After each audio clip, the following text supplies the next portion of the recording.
Rich dad and poor dad अध्याय 6। अमीर लोग पैसे का आविष्कार करते हैं। अपने विकल्पों को सीमित कर लेना पुराने विचारों से चिपके रहने की ही तरह है। हाई स्कूल के समय का मेरा एक दोस्त अभी 3 नौकरियां कर रहा है। 30 साल पहले वह मेरे सभी सहपाठियों में सबसे अमीर हुआ करता था। जब स्थानीय शुगर प्लांट बंद हुआ तो वह जिस कंपनी के लिए काम करता था वह भी बंद हो गई। उसके दिमाग में केवल एक विकल्प था और वह पुराना विकल्प था, कड़ी मेहनत करो। समस्या यह थी कि उसे कोई बराबरी की नौकरी नहीं मिल पाई जो पुरानी कंपनी में उसकी वरिष्ठता को माने। इसका परिणाम यह हुआ कि वह अभी जो काम कर रहा है वे उसकी योग्यता के बहुत नीचे का काम है और इसलिए उसके पैसे कम हैं। उसे जिंदा रहने के लिए जितना पैसा चाहिए उतना कमाने के लिए उसे 3 नौकरियां करनी पड़ रही है। मैंने कैश फ्लो खेलने वाले लोगों को यह शिकायत करते सुना है कि सही मौका देने वाले कार्ड उनके पास नहीं आ रहे, इसलिए वे जहाँ के तहाँ बैठे रहते हैं। मैं ऐसे लोगों को जानता हूँ जो असली ज़िंदगी में भी ऐसा ही करते हैं। वे बैठकर सही मौके के आने का इंतज़ार करते हैं। मैंने लोगों को सही मौके वाले कार्ड का इंतज़ार करते देखा है और फिर उनके पास पूरा पैसा नहीं होता। फिर वे यह शिकायत करते हैं कि अगर वे वहीं बैठे रहते हैं तो मैं असली ज़िंदगी में भी ऐसे लोगों को जानता हूँ जो यही करते हैं। वे महान अवसर देखते हैं परंतु उनके पास पैसा नहीं होता है। और मैं देखता हूँ कि लोग एक महान अवसर वाले कार्ड को खींचते हैं, उसे जोर से पकड़ते हैं, पढ़ते हैं और उसे यह पता ही नहीं होता है कि यह एक महान अवसर है। उनके पास पैसा भी होता है, समय भी सही होता है, कार्ड भी होता है, परंतु वे अवसर को नहीं देख पाते। वे यह देखने में असफल हो जाते हैं कि चूहा दौड़ से बच निकलने के लिए यह किस तरह उनकी आर्थिक योजना में फिट होता है। और मेरी राय में इस तरह के लोग दूसरे सभी तरह के लोग से ज़्यादा संख्या में होते हैं। अधिकतर लोगों को ज़िंदगी में एक बार मिलने वाला सुनहरा अवसर उनके सामने पड़ा हुआ मिलता है, परंतु वे उसे नहीं देख पाते। 1 साल बाद उन्हें इसका पता चलता है जब बाकी सभी लोग अमीर बन जाते हैं। फाइनल बुद्धि का मतलब है ज़्यादा विकल्प होना। अगर अवसर आपके सामने नहीं आ रहे हैं तो आप अपनी आर्थिक स्थिति सुधारने के लिए क्या कर सकते हैं। अगर कोई अवसर आपकी गोद में आ रहा है और आपके पास पैसा नहीं है और बैंक वाले आपको उधार नहीं दे रहे, तो आप उस अवसर से कैसे लाभ उठा सकते हैं। अगर आपका अनुमान गलत है और अगर आप जिसकी उम्मीद करते हैं वह नहीं होता है, तो आप किस तरह एक नींबू को लाखों में बदल सकते हैं। यही आर्थिक बुद्धि है। क्या होता है इससे हमारा ज़्यादा सरोकार नहीं है, बल्कि आप एक नींबू को लाखों में बदलने के लिए कितने अलग अलग तरीके के आर्थिक समाधान खोज सकते हैं। इसका मतलब है कि आप अपने पैसे की समस्या को सुलझाने में कितने रचनात्मक हैं। अधिकतर लोग केवल एक समाधान जानते हैं, कड़ी मेहनत करो, बचत करो और उधार लो। तो आपकी अपनी आर्थिक बुद्धि क्यों बढ़नी चाहिए? क्योंकि आप उस तरह के इंसान होने चाहते हैं जो अपनी किस्मत खुद बनाना चाहते हो। आप जो होता है होने देते हैं और उसे बेहतर में बदलने की क्षमता रखते हैं। बहुत कम लोग यह समझ पाते हैं कि किस्मत भी हम ही बनाते हैं जिस तरह की पैसा बनाया जाता है। अगर आप ज़्यादा किस्मत वाले होना चाहते हैं और ज़्यादा पैसा बनाना चाहते हैं तो कड़ी मेहनत करने के अलावा आपकी आर्थिक बुद्धि ज़रूरी है। अगर आप उस तरह के आदमी हैं जो सही चीज़ होने का इंतज़ार करता है तो शायद आपको बहुत लंबे समय तक इंतज़ार करना पड़ेगा। यह तो उसी तरह की बात हो गई है कि आप गैरेज से गाड़ी निकालने के पहले यह सुनिश्चित करना चाहिए कि अगले 5 मील तक की सभी स्ट्रीट लाइट्स हरी हो। जब हम छोटे थे तो अमीर डैडी माइक और मुझे लगातार यह बताते थे, पैसा असली नहीं है।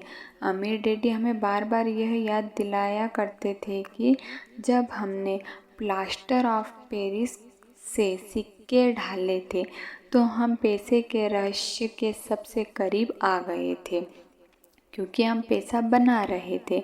गरीब और मध्य वर्ग पैसे के लिए काम करते हैं। उनका कहना था, अमीर लोग पैसे बनाते हैं। आप धन को जितना असली समझेंगे आप उसके लिए उतना ही ज़्यादा मेहनत से काम करेंगे। अगर आप इस विचार को मन में उतार ले कि पैसा असली चीज़ नहीं है तो आप ज़्यादा तेज़ी से अमीर बन सकते हैं। अगर पैसा असली चीज़ नहीं है तो फिर यह क्या है? माइक और मैंने उनसे यह सवाल पूछते थे। पैसा वह है जिसके बारे में हम सहमत हो जाएं। अमीर डैडी इतना ही जवाब देते थे, हमारे पास जो इकलौती सबसे शक्तिशाली पूंजी है वह है हमारा दिमाग। अगर इसे अच्छी तरह ट्रेनिंग कर दिया जाए तो यह एक पल में ढेर सारी दौलत बना सकता है। इतनी दौलत जो 300 साल पहले के राजा और रानियों ने सपने में भी नहीं देखी होगी। एक बिना ट्रेनिंग व्यक्ति बहुत ज़्यादा गरीब भी बना सकता है, जो पीढ़ी दर पीढ़ी चलने के कारण कई पीढ़ियों तक बनी रह सकती है। सूचना के इस युग में पैसा मिनटों में बन जाता है। कुछ लोग तो जीरो से शुरू करके अविश्वसनीय रूप से अमीर हो जाते हैं और इसके लिए वे केवल कुछ विचारों और अनुबंधों का सहारा लेते हैं। आपको यह बात वे लोग आसानी से बता सकते हैं जो स्टॉक मार्केट में ट्रेडिंग करते हैं या दूसरे निवेश करते हैं, क्योंकि वह ऐसा अक्सर होता रहता है। कुछ नहीं से तत्काल करोड़ों बनाए जा सकते हैं, और कुछ नहीं से मेरा मतलब है कि बिना पैसे के लेन देन से। यह अनुबंध के द्वारा किया जाता है।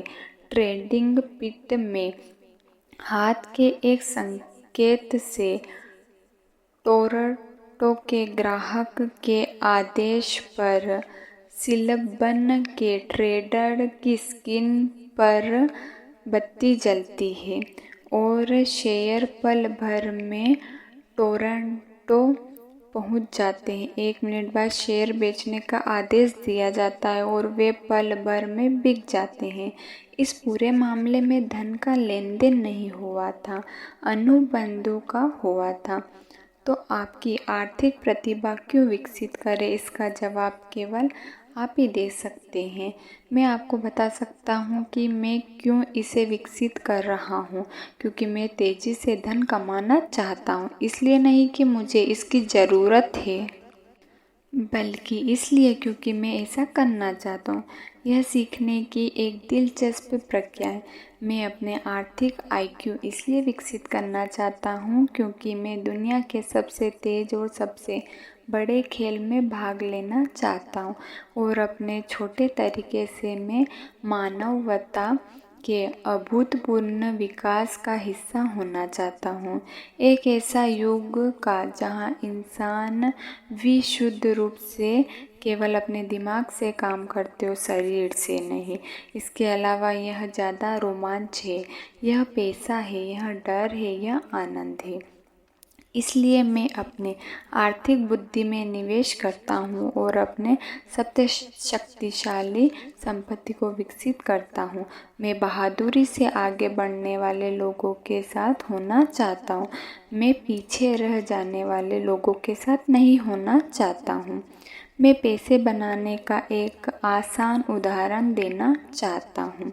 1990 के दशक की शुरुआत में फिनिक्स की अर्थव्यवस्था बहुत बुरी थी।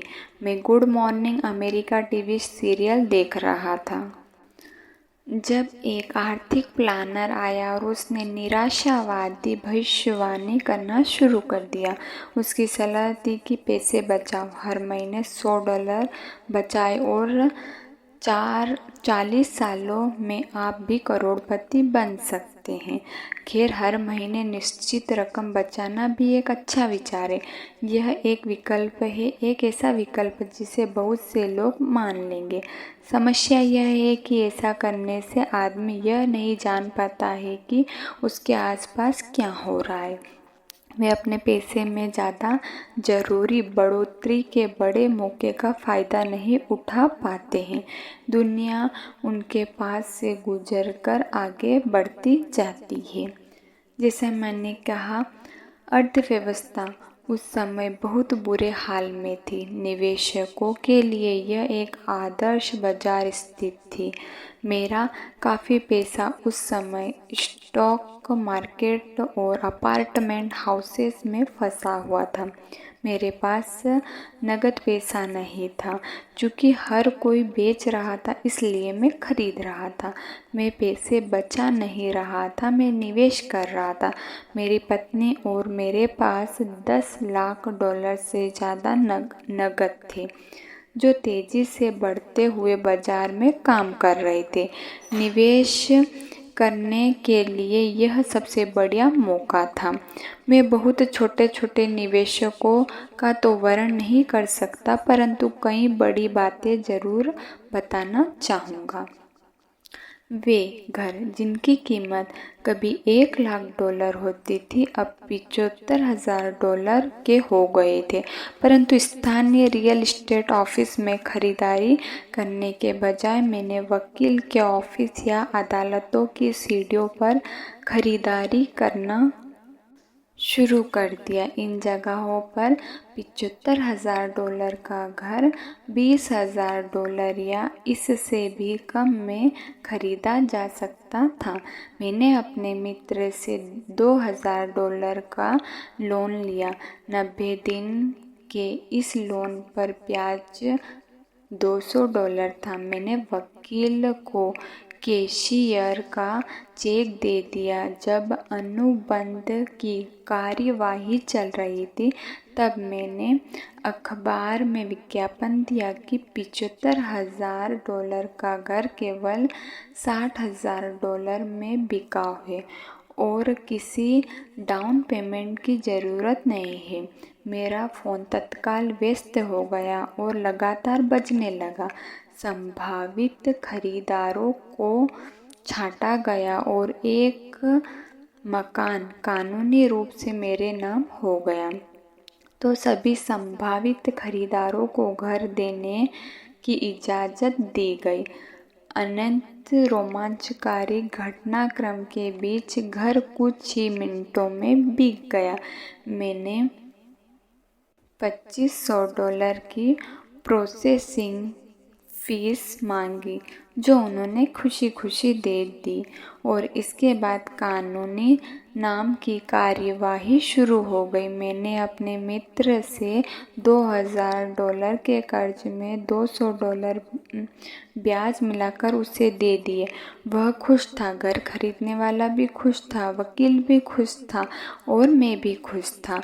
मैंने $20,000 में खरीदे गए घर को $60,000 में बेच दिया था। मेरे पास खरीदार का शपथ पत्र था, जिसमें मेरी संपत्ति वाले कॉलम में $40,000 जमा कर दिए थे। इस पूरी कार्यवाही में कुल 5 घंटे लगे थे। तो अब जबकि आप में पैसे की समझ आ चुकी है और आप अंक पढ़ सकते हैं तो आपको दिखाऊंगा कि यह किस तरह पैसे का आविष्कार करने का उदाहरण है। संपत्ति वाले कॉलम में $40,000 बनते हैं। बिना टैक्स चुकाए पैसे के आविष्कार कैसे किया जाता है? 10% ब्याज पर आपने $4,000 प्रति वर्ष के कैश फ्लो को सुनिश्चित कर लिया था। आय संपत्ति 40,000, IOU नोट 190.000 कुल। व्यय टैक्स दायित्व 20,000। मंदी के बाजार में अपने खाली समय में मैंने और मेरी पत्नी ने इस तरह के 6 सौदे निपटाए, जबकि हमारा अधिकतर पैसा बड़ी प्रॉपर्टी और स्टॉक मार्केट में फंसा हुआ था। हम खरीदने और बेचने के सौदे में अपनी संपत्ति वाले कॉलम में $190.000 से ज़्यादा 10% ब्याज पर शपथ पत्र पर बनने में कामयाब हो गए थे। इस तरह हर साल की अनुमानित आय $19.000 हो गई थी और इसका अधिकतर भाग हमारे प्राइवेट कॉरपोरेशन द्वारा सुरक्षित था। इस $19.000 प्रति वर्ष का बड़ा हिस्सा हमारी कंपनी की कारों, पेट्रोल, बीमे, ग्राहकों के साथ डिनर आदि चीज़ों पर खर्च हो सकता था। जब तक सरकार को उस आमदनी पर टैक्स लगाने का मौका मिलता था, तब तक यह कानूनी रूप से खर्च हो चुका था। बचत। आपको $40,000 बचाने के लिए कितना समय लगेगा और 50% टैक्स के हिसाब से कितना पैसा चुकाना होगा? रोजगार। तो आय, संपत्ति और बचत। व्यय, टैक्स और दायित्व। अपनी आर्थिक बुद्धि के इस्तेमाल से पैसा किस तरह खोजा जा सकता है, बनाया जा सकता है और सुरक्षित किया जा सकता है, यह इसका एक आसान उदाहरण है। खुद से पूछें कि $190.000 बचाने के लिए आपको कितना समय लगेगा। क्या बैंक आपके पैसे पर 10% ब्याज देगी और शपथ पत्र 30 सालों तक वैध था? मुझे आशा है कि वे मुझे कभी $190.000 नहीं देंगे। मुझे टैक्स देना पड़ेगा अगर वे मुझे मूलधन देते हैं और इसके अलावा 30 साल के समय में $190.000 दिए जाने से कुल आमदनी $500.000 से ज़्यादा होती है। मुझसे लोग पूछते हैं कि क्या होगा अगर कोई व्यक्ति पैसा नहीं चुकाए। ऐसा होता है और यह एक अच्छी खबर है। 1994 से 1997 तक फिनिक्स रियल एस्टेट बाजार देश में सबसे ज़्यादा गर्म बाजार साबित हुआ है। उस $60,000 के घर को दोबारा $70,000 में बेचा जा सकता है और एक बार फिर से $2,500 प्रोसेसिंग फीस के रूप में वसूल किया जा सकता है। नए खरीदार के लिए भी यह मुफ्त का सौदा होगा और यह प्रक्रिया चलती रह सकती है।